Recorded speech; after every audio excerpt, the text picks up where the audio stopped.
La Saint-Paul qui est la ville première, c'est la ville où, dans cette baie du meilleur ancrage, où les premiers habitants sont arrivés, souvent dans le malheur, puisque les personnes sont arrivées avec des fers aux pieds, des hommes et des femmes, avec beaucoup de peine.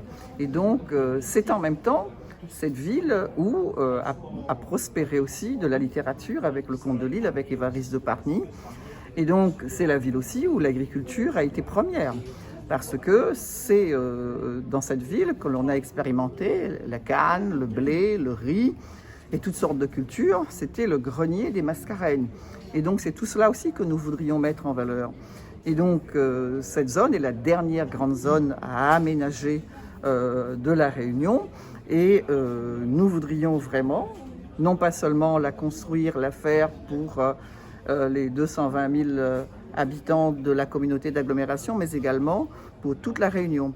C'est là, et je le dis avec fierté, c'est ici, c'est dans cette zone que va se jouer également l'avenir de la Réunion pour les artisans, pour les industriels, pour l'éducation, pour ceux qui souhaitent se loger et vivre, pour le loisir, etc. Et donc c'est tout cela qui a été pensé, et c'est pour cela que les enfants sont aussi associés à cela. Les enfants des écoles primaires, les enfants des collèges sont associés à cela. Vous avez vu, quand on parle d'environnement, les enfants sont les premiers à répondre. Ils parlent de fermes solaires, ils parlent également de l'errance animale, ils parlent des hommes et des femmes aussi qui sont les plus précaires dans notre société. Et donc, c'est tout cela que nous voudrions aussi mettre en valeur. Nous voudrions que notre région avance, nous voudrions que la Réunion avance.